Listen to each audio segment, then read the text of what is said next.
சட்டம் மாறி வந்து மண்ணை முட்டும் காலில் சூழ்ந்து கைகள் தட்டும் வாழியவே தென்னவராட்சி திசைகள் எட்டும் நம்மவராற்றல் விண்ணை முட்டும் எட்டு திக்கும் முரசு கொட்டும் வாழியவே.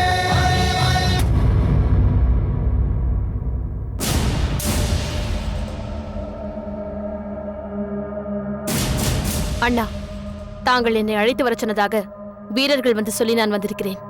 ஆனால் இன்று இவர்கள் என்னிடம் நடந்து கொண்ட விதம் சற்று வித்தியாசமாகத்தான் இருந்தது. தாங்கள் வராமல் தாமதம் செய்வதாக தோன்றினால் மன்னர் தங்களை இழுத்து வரும்படிதான் உத்தரவிட்டு இருக்க வேண்டும். இந்த அளவிற்காவது மரியாதை தந்தார்களே, அதை நினைத்து பெருமை கொள்ளுங்கள். அண்ணா, என்ன இது? தங்கள் மகன் ஏதோ குற்றவாளியிடம் பேசுவதை போல் பேசிக் கொண்டிருக்கிறான். கிள்ளிவளவா, நீ சற்று அமைதியாக இரு, நான் பேசிக் கொள்கிறேன். விசாரிக்கிறேன் என்று சொல்லுங்கள் தந்தையே. மங்கம்மா, உன் கணவன் விஜயபூபதி தப்பித்து சென்றது உனக்கு தெரியும் அல்லவா? அதற்காக அவர் மகன் வேளிர்குல இளவரசன் இனிப்பை கொண்டு வந்து உங்களுக்கே தந்தானே, அது எப்படி இவருக்கு தெரியாமல் இருக்கும்? என் மகன் செய்த காரியத்திற்கு நான் பொறுப்பல்ல என்பதை நான் அப்போதே சொல்லிவிட்டேனே. இப்போது எதற்கு அதை பற்றிய விசாரணை என்பதுதான் எனக்கு புரியவில்லை. அதற்காக விசாரிக்க வேண்டிய அவசியமில்லை.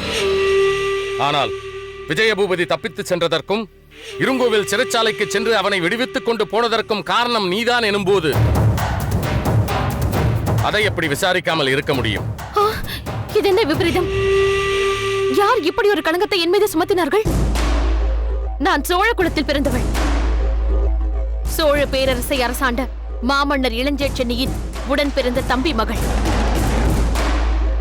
என் உடம்பில் சோழ ரத்தம் தான் ஓடுகிறது.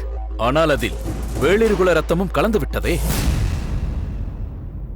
சோழ மரபின் தூய்மை மாறிவிட்டதே. இல்லாவிட்டால் இப்படி ஒரு செயலை செய்ய மனம் வருமா?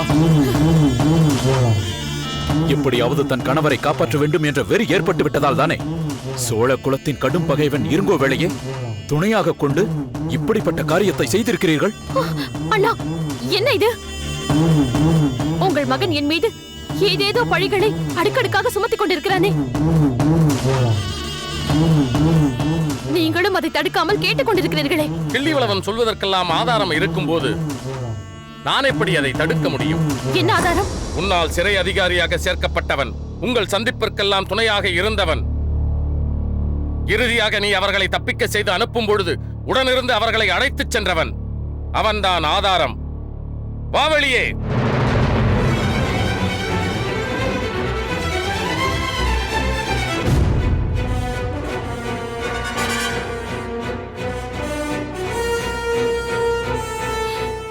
யார் இவன்? இவனுக்கும் எனக்கும் என்ன சம்பந்தம்? இவனை உங்களுக்கு தெரியாது? நீங்கள் தானே இவனை சிறை அதிகாரியாக நியமிக்கும்படி பரிந்துரை செய்து அங்கு இவனை சேர்த்து வைத்தவர். இல்லை. இவனை பயன்படுத்திதானே நினைத்த போதெல்லாம் சிறைச்சாலைக்கு சென்று விஜயபூபதியை சந்தித்தீர்கள். இல்லை. இவன் தானே உங்களிடம் கையூட்டு பெற்றுக்கொண்டு இருங்கோவேளையும் உங்கள் கணவரையும் தப்பிக்கச் செய்தவன். இல்லை, இல்லை, இல்லை. அடே, நன்றாக என்னை பார்த்து சொல்.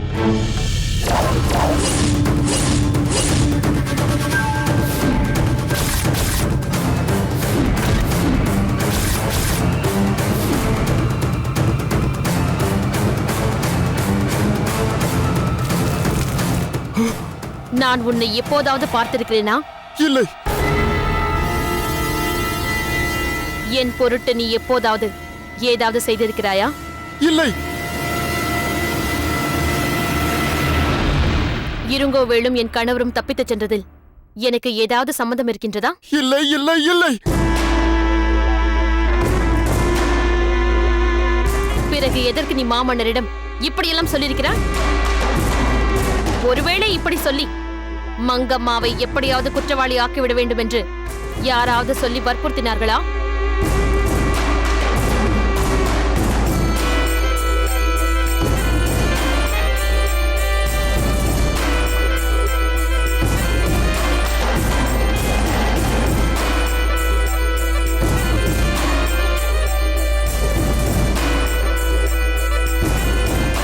ஏன் தடுமாறுகிறாய்? அது ஏன் தடுமாறுகிறாய்? இதனால் உன் உயிருக்கு ஏதாவது நேருமோ என்று பயப்படுகிறாயா? அரசர் இருக்கிறார், நான் இருக்கிறேன். உனக்கு ஏதும் நேராமல் நாங்கள் பார்த்துக் கொள்கிறோம். நீ உண்மையை மறைக்காமல் சொல். கிள்ளிவளவன் தானே உன்னை இப்படியெல்லாம் சொல்ல சொன்னது? என் மீது மாமன்னர் கொண்டிருக்கும் நம்பிக்கையை இதன் மூலம் உடைத்து விட வேண்டும் என்றுதானே உன்னை இப்படியெல்லாம் சொல்ல சொல்லி இவன் தூண்டியிருக்கிறான். ஆம் தாயே, அதுவேதான். தந்தையே, நான் சொன்னபடி சொல்லி அந்த மங்கம்மாவை எப்படியாவது குற்றவாளியாக்கி விட்டால் உன்னை மிக உயர்ந்த பதவியில் நியமிக்கின்றேன் என்று கூறினார். நான் சொன்னபடி செய்யாவிட்டால் உன்னை சிறைச்சேதம் செய்து விடுவேன் என்று இளவரசர் என்னை பயமுறுத்தினார். அடே, பொய்யா சொல்கிறாய்? நிறுத்து கிள்ளிவிடவா. கேட்டீர்களா அண்ணா? அண்ணன் பிள்ளை என்று என் மடியில் தூங்க வைத்து பாசம் காட்டிய கிள்ளிவிடவன் இளவரசன் என்ற பொறுப்புக்கு வந்தவுடன் என்னையே குற்றவாளியாக்கி உங்களிடமிருந்து என்னை பிரித்து தனது செல்வாக்கை உயர்த்திக் கொள்ள திட்டமிட்டிருக்கிறான்.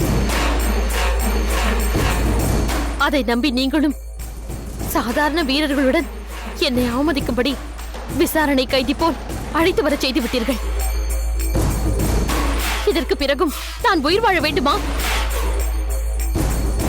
உங்கள் கையாலேயே என்னை கொன்று விடுங்கள். இல்லை அம்மா, இல்லை.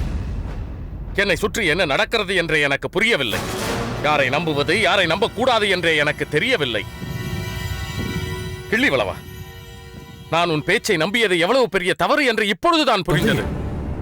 நாட்டின் இளவரசன் நீ இப்படி வீணாக ஒருவர் மீது குற்றம் சுமத்துவாய் என்று நான் நினைத்து கூட பார்க்கவில்லை. உன் செல்வாக்கை உயர்த்திக் கொள்வதற்காக என் தங்கை மீதே பழிபோட துணிந்து விட்டாயா? சோழர்குலத்தின் மரபிற்கும் மாண்பிற்கும் மாறாக இப்படியெல்லாம் செய்யலாமா? இனி நீ என் தங்கையை பற்றி எது சொன்னாலும், எப்படி சொன்னாலும் நான் அதை ஏற்றுக்கொள்ள மாட்டேன். இனியாவது இது போன்ற இழிவான செயல்களில் ஈடுபடாமல் நேர்மையான முறையில் உன் செல்வாக்கை உயர்த்திக் கொள்.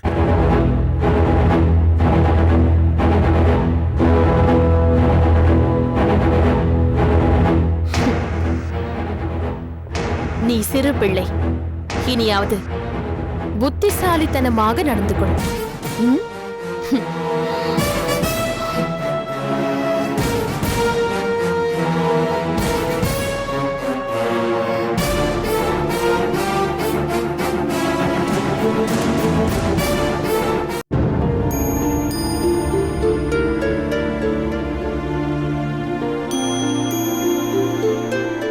கிள்ளி, உணவருந்தலாம் வா. வேண்டாம். என்ன வேண்டாம்? உணவே வேண்டாம் என்கிறேன். அண்ணா, என்ன நடந்தது? ஏன் உன் முகம் வாடி இருக்கிறது? எங்கே சென்றீர்கள்? யார் என்ன பேசினார்கள்? என்னை ஏதாவது பேசுவதென்றால் தந்தையை தவிர வேறு யார் பேச முடியுமம்மா? தன் தங்கை மங்கம்மா மீது நான் வீண்பழி சுமத்துகிறேன் என்று என்னை கடுமையாக பேசிவிட்டார். என்ன, உன்னை பற்றி அப்படி சொன்னார்? ஏன் சொன்னார்? இருங்கோவேளும் விஜயபூபதியும் தப்பித்துச் சென்றார்கள் அல்லவா? அதற்கு வழிவகுத்ததே அந்த மங்கம்மாதான். அதுதானே பார்த்தேன். இவள் கைவண்ணம் இல்லாமல் அது எப்படி நடந்திருக்கும்? கணவன் சிறைப்பட்டு விட்டானே, வெகு நாட்கள் ஆகியும் அவனை விடுவிக்க முடியவில்லையே என்று ஆதங்கப்பட்டாள். இருங்கோவேள் வளவன் வேடத்தில் இங்கு வந்தது அவர்களுக்கு சரியான வாய்ப்பாக அமைந்துவிட்டது. அதை பயன்படுத்தி இருவரையும் தப்ப வைத்து விட்டாள். அதற்கு சிறையில் இருந்த ஒரு அதிகாரிதான் காரணமாக இருந்தான். அவன் மங்கம்மாவால் அந்த பதவிக்கு அங்கே நியமிக்கப்பட்டவன். ஓ, சிறைச்சாலை அதிகாரியை கூட தன் விருப்பத்திற்கு உட்பட்டு தனது ஆளாக ஒருவனை நியமிக்கும் செல்வாக்கு அந்த அம்மையாருக்கு இருக்கிறதா? ஆமலர்கொடி, அதனால்தான் நான் அந்த அதிகாரியை கொண்டு போய் தந்தையாரின் முன்னால் நிறுத்தி உண்மையை சொல்ல வைத்தேன். அவன் மங்கம்மாதான் இதற்கெல்லாம் காரணம் என்பதையும் கூறிவிட்டான். பிறகென்ன? அந்த விஜயபூபதி எந்த சிறையிலிருந்து தப்பித்துச் சென்றானோ அதே சிறையில் அவனை அடைத்து வைக்க வேண்டியதுதானே? மாமன்னர் அப்படி செய்வார் என்று நினைத்துதான் மங்கம்மாவை அவர் முன் கொண்டு வந்து நிறுத்தினேன். ஆனால் அந்த பழிகாரி சற்றும் நாக்கூசாமல் அவனுக்கும் தனக்கும் எந்த சம்பந்தமே இல்லை என்று சொல்லிவிட்டு நான் தான் அவனை மங்கம்மா மீது பழி போடும்படி சொன்னேன் என்று மன்னரை நம்ப வைத்து விட்டாள். மன்னரும் அதை ஏற்றுக்கொண்டார். இது என்ன அநியாயம்? ஏன் இப்படி எல்லாம் பேசுகிறார்? தன் மைந்தனின் உன்னதமான குணங்களைப் பற்றி என்னிடம் வியந்து பாராட்டுவாரே, இப்போது ஏன் இவ்விதம் பேசுகிறார்? மங்கம்மா அந்த சிறை அதிகாரியை மாற்றி பேச வைக்கிறாள் என்பதை ஏன் புரிந்து கொள்ள தவறிவிட்டார்? அதுதான் நம்ம எனக்கும் புரியவில்லை. வியப்பாகவும் இருக்கிறது. மங்கம்மாவை அழைத்து வரும் வரை இப்படி செய்து சோழ நாட்டின் பாதுகாப்பை பற்றியே சந்தேகிக்கும் அளவிற்கு இப்படி ஒரு காரியத்தை செய்துவிட்டாளே என்று குமரியவர் மங்கம்மா வந்து கலங்கத் தொடங்கியதும் அப்படியே மாறிவிட்டார். தங்கை சொல்வதுதான் உண்மை, தன் மகன் சொல்வது பொய் என்று நினைத்து விட்டார். இந்த சங்கடம் இன்று நேற்றா நடக்கிறது? அவள் இந்த அரண்மனைக்கு வந்த நாள் முதல் அப்படித்தானே நடக்கிறது. என்னிடம் ஒரு விஷயத்தை இயல்பாக பேசிக் கொண்டிருப்பார். மங்கம்மா வந்து ஏதோ சொன்னதும் அப்படியே மாறிவிடுவார். சரி விடுங்கள் அண்ணா, வருந்தாதீர்கள். வாருங்கள், உணவருந்தலாம். இப்படி ஒரு அவமானத்திற்கு பிறகு எனக்கு உணவு வேறு வேண்டுமா? என்னை விடுங்கள். மைந்தா, இதற்கும் அதற்கும் என்ன சம்பந்தம்?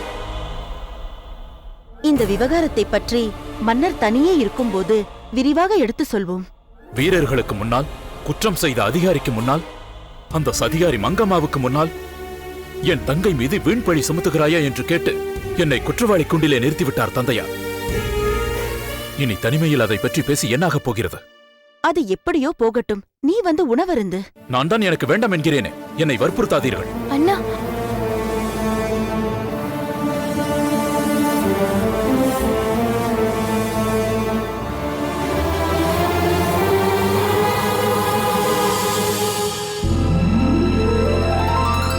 மன்னவா, வணக்கம்.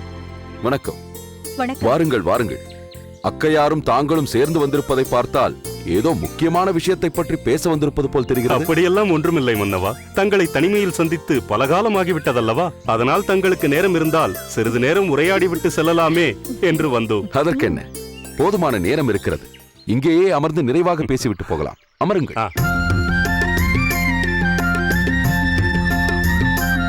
மன்னவா, சொல்லுங்கள். நான் சமீபத்தில் பாண்டிய நாடெங்கும் சென்று வந்தேன். அக்கையார் என்னிடம் சொன்னார். நான் சென்ற இடங்களிலெல்லாம் தங்களை மக்கள் மிகவும் பாராட்டுகிறார்கள். நாம் வாழும் பெருவழுதி பாண்டியரின் காலம்தான் பாண்டிய வரலாற்றிலேயே பொற்காலம் என்கிறார்கள். இது போன்ற போர் என்பதே இல்லாத பூரண அமைதி நிலவும் காலத்தை வாழ்க்கையில் கண்டதே இல்லை என்கிறார்கள். அப்படியா? நாட்டில் நல்ல மழை பொழிந்து நாடு செழித்திருக்கிறது என்றால் மன்னவரின் நெறி தவறாத செங்கோலே அதற்கு காரணம். அவரது கருணையே மழையாக பொழிகிறது. அவரது வள்ளல் தன்மையே நாட்டின் செழிப்பிற்கு காரணம் என்று மக்கள் அனைவரும் கருதுகிறார்கள். பாண்டிய மாமன்னர் மகனுக்கும் சோழ மாமன்னர் மகளுக்கும் திருமணமாமே என்று என்னிடமே பல பேர் கேட்டார்கள்.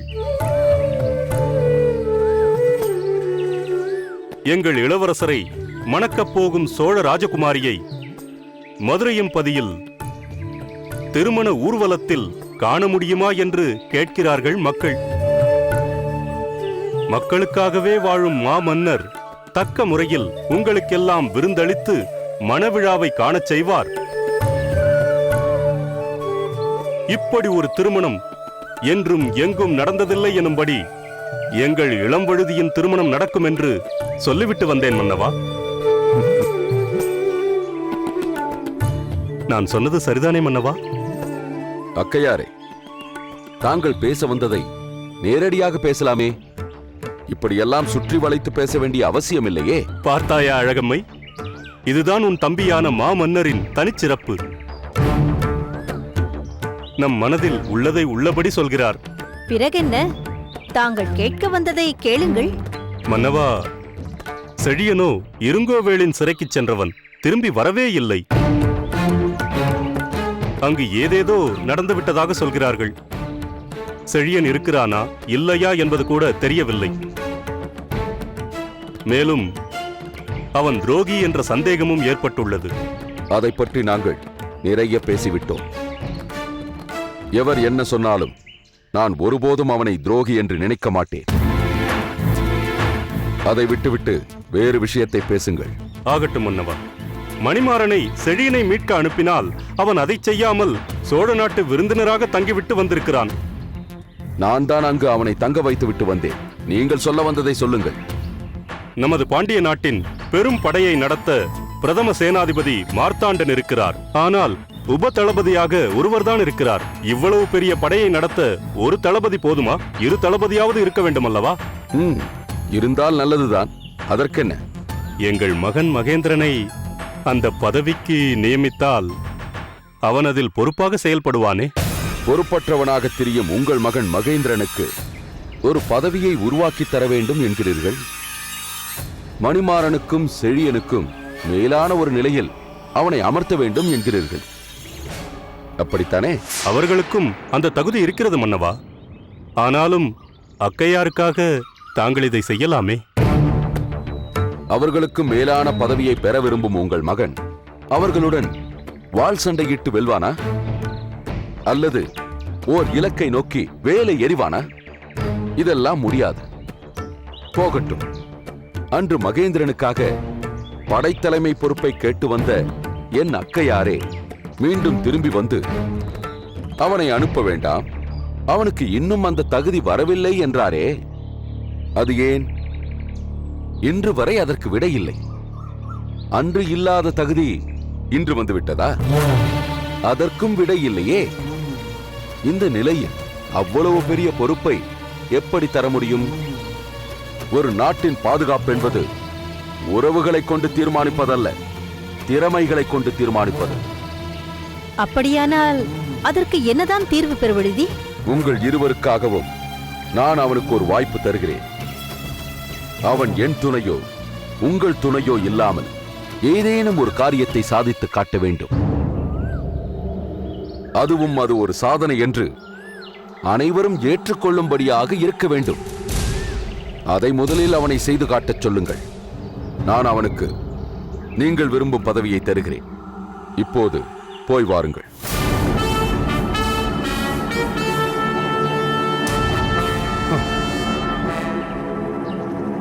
வா போகலாம்.